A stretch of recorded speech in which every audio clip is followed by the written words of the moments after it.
İsenmisiz? Yuvanlar Kızgısı sahifasında biz Atnalık gazetelerini, mana şuşunday qalın gazetelerinin күзәтүен бирәбез. Әлбәттә, мұндағы хәбәрләрдә шактый тиз искерә. Атна үтә, тагы бер атнадан, ике атнадан алар искерә. Шуңа күрә без кайбер хикмәтлерәк, яки тирән мәгънәле, яки ничегрәк аңлашлы бетмәгән баш исемнәргә зуррак игътибар бирербез. Ватаным Татарстан газетасында Комсомолның соңгы туе дип аталган репортаж чыккан һәм беренче биттә бармак кадәр хәрефләр белән язылган. Ни өчен соңгы туе игътибарны җәлеп итә, әлбәттә. Белмәгән кешегә шулай уйларга да мөмкинлек бирә. Ләкин бу соңгы туй булмады. Киресенчә зурлап үткәрелгән сагыну туе булды һәм бәлки юксыну туе булгандыр. Чөнки Комсомол кебек оешма яшьләргә тәэсир итә торган көч хәзер юк дип таныдылар. Хәзер инде шул сәбәптәндер бәлки Татарстанда яшьләр министрлыгы да ачылды. Алыштыра аламы ул Комсомолны, юкмы? Комсомол дигәннән Татарстан яшьләре дигән газет бар. Комсомол турында күп язмаса да һәм аның 3нче битендә яшьләр аларны беләме дигән мәкалә бар. Яшь гвардиячеләрне, Фадеев геройларын, Кашевыларны яшьләр беләме дигән сорау куя. Әлбәттә, хәзер бу Украина территориясендәге хәлләр. Ләкин фашизмга каршы көрәш булган. Ул яшьләр бәлки алар башка төрле булгандыр, ләкин алар булган. Һәм хәзер шушы элекке каһарманнарны белмиләр дигән тәэсир кара. Белергә тиештерме, юкмы? Ләкин без шуны аңлыйбыз. Росляков, Керчтә сабакташларын атып үтергән кешеләр, һәм төрле скандаллар, һәм Дом 2дәге төрле җырчылар, уенчылар турында белә. Хәзерге яшьләр каһарманнарны, тарихи шәхесләрне шамалырак белә дип әйтергә мөмкин. Кызганыч булса да. Инде безнең газетаның баш исемләренә күз салык. Казан янындагы Бистәнең күлен нигә корыталар? Милләт турында микән әллә дигән тәэсир кала. Ләкин 4нче биттәге мәкалә күл турындагы. Керчтә фаҗига, нәфрәт йомгагы шартлаумы? Уйлана авторлар шушы вакыйганың сәбәбен. Җиңел түгел. Җир булмаса, мәчетне үз бакчасында салдырасы иде дип атала бу мәкалә. Ул Казанның Нагорный бистәсендә мәчет салдырган абзый турында. Әгәр дә җир бирмәсәләр, андый милләттәшләр бар, үз бакчасында да мәчет салыр иде.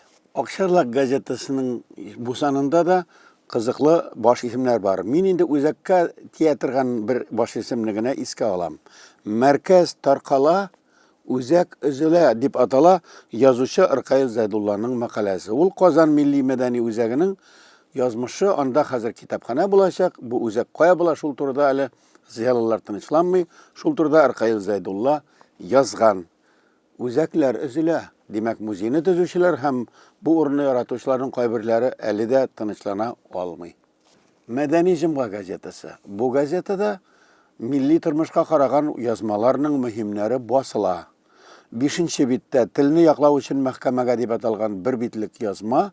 Анда Мәскәүдә булган конференция турында, анда демократик конгрессы Россия халыкларының яңадан җыелган, менә шул турыда Башкортстан, Татарстан, Чувашия, Дагыстан, Коми, Мари, Якутия республикаларының һәм Мәскәүнең вәкилләре катнашкан.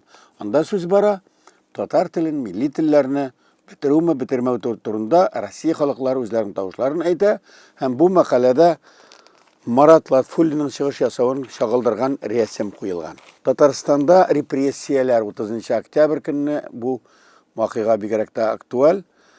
Татарстанда 54 мең ярым кеше репрессияләнгән, шуның 14 меңе лагерьләрдә һәлак булган һәм берничә меңе атып үтерелгән. Шуңа күрә бу вакыйга, бу тарих, ачы тарих онытыла алмый. Шулай ук мәдәни җомгада сәнәкчеләр сугышы турында зур мәкалә бар. Күктәкәдә сәнәкчеләр сугышы дип атала ул. Игътибар итегез, андагы 3 рәсемгә ничек итеп крестьяннарның икмәкләрен тартып алалар, ничек итеп бу крестьяннарны аталар, һәм алар сәнәкләр белән ничек коралланып чыкканнар. Мондый тарихны мөгаен яшьләр шулай ук белмидер. Игътибарны җәлеп итте. Гадел исеме кайтты соңарап дип әйтелгән мәкалә Тукай районының Буйырган авылында яшәүче Әхмәтҗан Сәфәргалинның гаиләсе хәлле яшәгән өчен, яхшы эшләгән өчен, хуҗалыклары мул булган өчен утыртканнар, җибәргәннәр, сөргәннәрдә йөргәннәр, газапланганнар. Менә шуны да искә алган бу язма.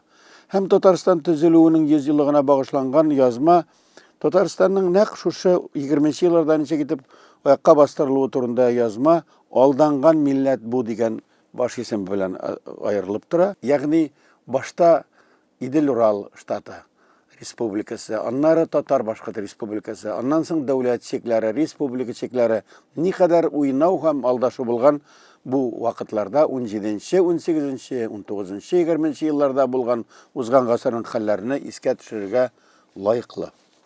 Инде Сөембикә журналына күз салыйк әле. Бу журналга бу көннәрдә 105 яшь тула.